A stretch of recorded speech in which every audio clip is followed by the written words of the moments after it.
Officer, this man is trespassing on my property. I want him removed immediately. Sometimes, the smallest disputes create the biggest wars. And this story is one of those. Meet Calvin Rowden, a man who owned a peaceful ranch with a beautiful lake. For years, that lake had been his pride. But things took a strange turn when Calvin decided to put his lake up for sale. To him, it was simple. He owned the property, and he had every right to sell it. But not everyone agreed.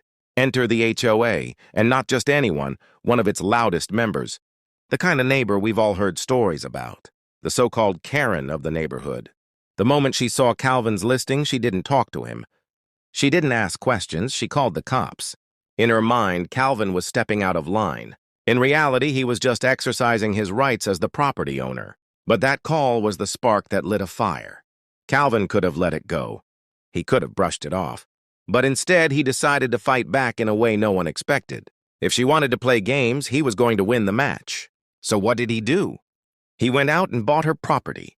That's right. He bought the very lot that gave her access to the lake. And once the deal was done, he closed it off. Overnight, she lost her right to the water she thought she had power over. Imagine the shock. The same person who tried to control him now had no control at all. One bold move had flipped the situation completely. The police couldn't help her.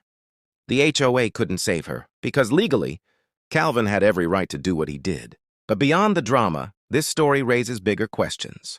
How far should people go when standing up for themselves? Was Calvin proving a point, or was he being petty?